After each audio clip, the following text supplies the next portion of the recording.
I like to talk about bones. I'll tell you, my mother developed osteoporosis in her early 50s. I think she was about 50 when she got diagnosed.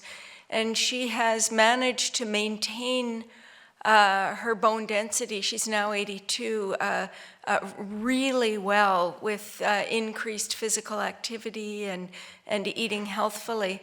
My family doctor was concerned about me because of the family history and because I hadn't consumed milk in 20 plus years. This was about 10 years ago.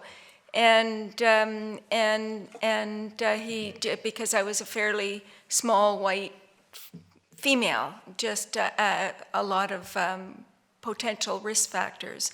So we had the bone mineral density scan done, and when I went back to his office to get the results, I can still remember him opening up my file, and his jaw dropped. He just went, and he said, "I don't believe this." He said, "And you haven't had dairy for how many years?" And it was because my bone density was so high, they couldn't plot it. There was an arrow at the top of the chart. It was 2.5 standard deviations above normal for my age. Osteoporosis is 2.5 standard deviations below. And so he said, "I don't know what you're doing, but whatever you're doing, just keep doing it." And I can tell you what I'm doing. I am very committed to physical activity. And physical activity is what you do to tell your bones they need to stay strong. So I do exercise as often, really pretty much a daily basis. I don't do it 3 days a week. To me, if I were a physically active person in my daily job, maybe 3 days a week would be enough, but I'm not. I tend to sit at my computer.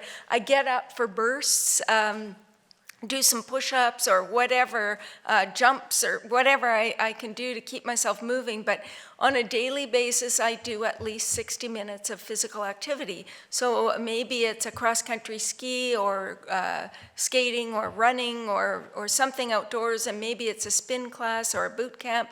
At least twice a week, I do an hour-long challenging weight class, and I try to do a couple of yoga classes a week for flexibility and so on. And so I think that is, number one key component is physical activity. Then in terms of diet, osteoporosis is not a dairy deficiency disease, as the dairy industry would like to have us believe.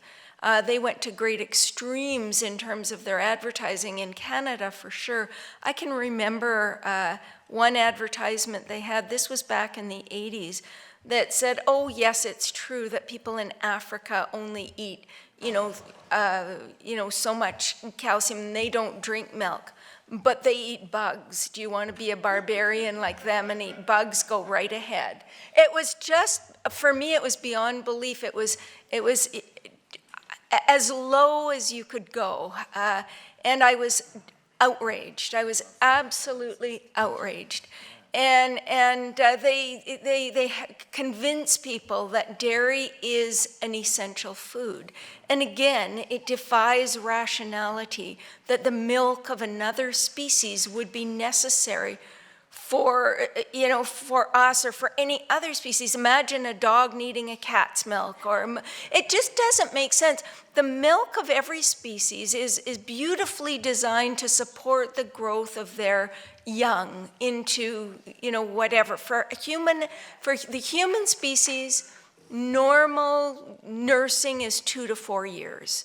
After that time, our lactase production tends to wane. Now, there's some people who have lactase persistence because they, many generations of dairy consuming, but 70% or so of the world's population has some degree of lactose intolerance. To me, a food guide in the United States or in Canada that includes dairy as an essential group is racist. And so, there were many of us that very gently encouraged Health Canada to take a different approach. And we used that strongly, and many other things as well, just the evidence as it stands. And so now Canada's Food Guide does not have a designated dairy group. It has half the plate is fruits and vegetables, a quarter of the plate is grains, and a quarter of the plate is foods that are more concentrated in protein. And that includes, I think they have a small little container of yogurt, but there are some meat and poultry and fish. But it is at least half of the items there are tofu and beans and nuts and seeds. And they actually encourage in the guide to choose plant protein choices more often. The beverage that is shown is water. And that's our new food guide, which is really encouraging to me. So that is not to say calcium is not important. Of course calcium is important, but so is magnesium and potassium in terms of minerals. There are several minerals that are important, boron, that are important to bone health. There are many vitamins, not just vitamin D. Vitamin D is critical for the absorption of calcium, but vitamin K and vitamin A, and there are lots of nutrients that are vitamin C that are important, folate, that are important to bone health. Protein is important to bone health because it's part of our bone matrix. Essential fatty acids are important. Fruits and vegetables are strongly correlated to improved bone health. So this is a multifactorial disease. People who are exposed to a lot of sunshine, they get a lot of physical activity, they eat a whole food plant-based diet, tend to have a little bit better bone health than people who are smoking and drinking and eating a refined diet and sitting at a desk all day. So this is a multifactorial disease. So how do people who are plant-based get enough calcium without drinking milk? And again, just to drive this point home, yes, cow's milk has 300 milligrams of calcium per cup, but moose milk has 600. It doesn't make it an essential food. So there are other places we can get calcium. And if you look back in Paleolithic times, people did not milk any other animals to get calcium. That would have been impossible. So where did they get it? Well, they got an estimated 1,000, 1,500, in some publications it even says up to 2,000 milligrams of calcium a day without a single drop of cow's milk. They got it mainly from wild plants. And if you eat a healthy plant-exclusive diet, you might, get, if you're including a variety of nuts and seeds, so chia seeds are high in calcium, almonds have a reasonable amount, sesame seeds, you're eating some beans, the higher calcium beans are white beans and great northern beans and black turtle beans and soybeans, of course. You're eating maybe even some the greens. With greens, it's very, you need to be eating the lower oxalate greens to get calcium, because spinach and beet greens and Swiss chard have a lot of oxalate, so you don't absorb as much calcium from those greens. But greens, you actually absorb 40 to 60+% of the calcium from those foods, as opposed to about 32 to 34% from cow's milk. So if you eat a mix of plant foods, you'll probably be eating, and you eat enough calories, maybe 600-700 milligrams of calcium. Now, what do we need? Well, the IOM, the Institute of Medicine, says 1,000 to 1,200 for adults, depending on your age. So how do we boost that? I mean, we can certainly be choosing better within each food group, but we can also consume some fortified foods or tofu that is precipitated with calcium, or some fortified almond milk or soy milk or other non-dairy milk with 300 milligrams per serving, just like cow's milk, and the vitamin D is added as well. So I've always strived to meet at least that 1,000 milligrams a day, and that is not an impossible thing to do.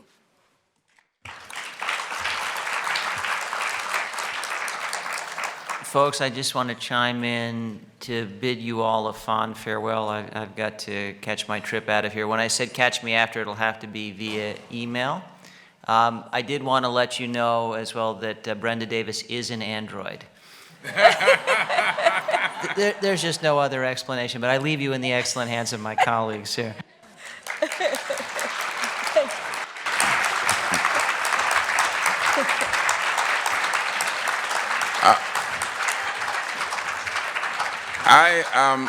I just wanted to add on to what Brenda was saying, that nature does not build adult skeletons in any animal with mother's milk. During the periods of time that any species young is exclusively nursing, those babies are pretty much inactive, because milk is primarily a growth medium. It is not meant to build big skeletons. By the time these animals get up and start moving, they are actually eating their natural diet. And the majority of the calcium that goes into their skeleton comes from the food that they eat, not their mother's milk. So the idea that milk is the appropriate way to get calcium is belayed by nature, because that is not how nature does it in any mammalian species. So we've got to get this programming and marketing nonsense from the dairy industry out of our minds. Dairy products are a horrible way to try and get your calcium. The Harvard Nurses Health study show, and the data from around the world show, the people that and populations that consume the most dairy are at the highest risk for bone fracture. And part of the reason I think that the recommendations for calcium intake are so high in Western countries is because they assume that these people are going to be eating animal protein and therefore losing a lot of calcium in their urine, and they therefore uptick the intakes to try and offset that. But bottom line, you don't need dairy, and you should avoid it if you really want strong bones.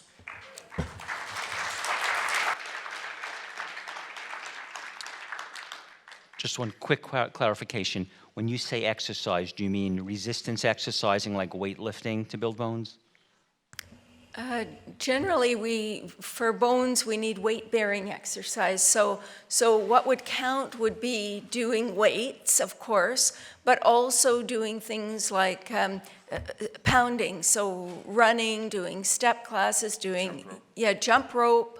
Jump rope is actually one of my favorite activities, because it's this little tiny piece of equipment you can put in your bag, and you can get a heck of a workout in 10 or 15 minutes of jumping rope. So it's a really good way of going about it. Now, exercises like swimming, cycling, you don't get as much of that pounding. They're wonderful exercises. You're still stressing if you're working hard, but it's not quite equal in terms of what it'll do for your bones compared to a harder pounding kind of exercise. And even walking at a brisk pace can be very helpful to bones, and not only just to bones, but when we were doing the research in the Marshall Islands, we could not believe the difference we saw in our participants' blood glucose measures if they walked after they ate. And it doesn't even have to be that brisk after eating. It's just not laying down or sitting down. They're moving their bodies. So this is a really valuable thing for people to be doing. Just trying not to sit after meals, but trying to get even a 10 or 15 minute walk in.